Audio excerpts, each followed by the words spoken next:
Под проверку первым попадает 9-й микрорайон, а именно улица Саида Чахкиева. Многоэтажные дома еще не введены в эксплуатацию, но жильцы уже успели обустроить свои квартиры. Живут, имея на руках только договор долевого участия. По этим же бумагам и распределены подвалы, вот только не все хозяева взялись за их обустройство. Двери нараспашку, окна открыты и много мусора. Все говорит о заброшенности помещения. Полностью وزر حقيقي شيء ولينيت ميلدو هم خلي شو مرتي دقير تخنا هنا واحد لو خشان يرى أختبيه هي أختخي واحد يرى أبيك حليا وسك هنا يا أبيك حي شال جواري تحمل دري دالدي ديش أبيك تاشي مرتي كاجويس سك. Сотрудники администрации фиксируют факт нарушения. Хозяева должны быть заинтересованы в ограничении доступа к их помещению, так как в подвалах проходит сеть коммуникаций, где любой может испортить трубы. Приведет такой расклад к затоплению дома и к неприятному запаху в округе. Если хозяин не может уследить за своим объектом, то задается вопрос, зачем он ему нужен. По законам Республики Ингушетия вышли поручения 69 и 115 по объекты, которые находятся на территории Республики Ингушетия без оформления, они будут считаться как бесхозные.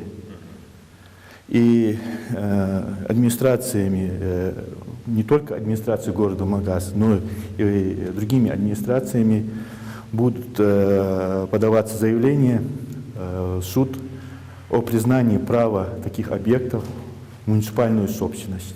Осмотрев все помещения, инспекция выехала на другой объект. По улице Иосифа Кобзона уже около 4 лет пустует целый коттеджный комплекс. Территория ограждена, но, как видно, остановить любителей выпить подальше от чужих глаз точно не в силах. И в этом можно убедиться по представшей перед нами картине. Объект объект Адуалдидес.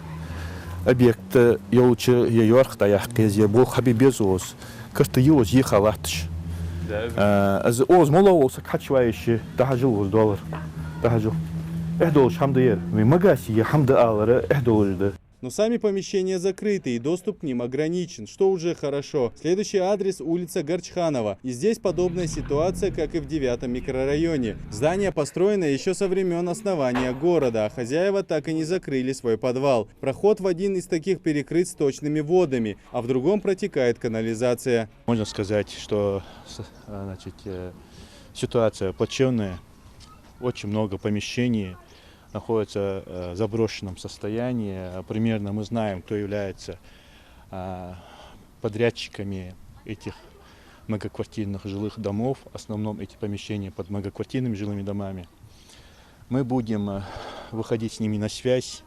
Если поставим им сроки, если в определенные сроки они не зарегистрируют свое право на данные помещения, уже администрация города будет принимать меры.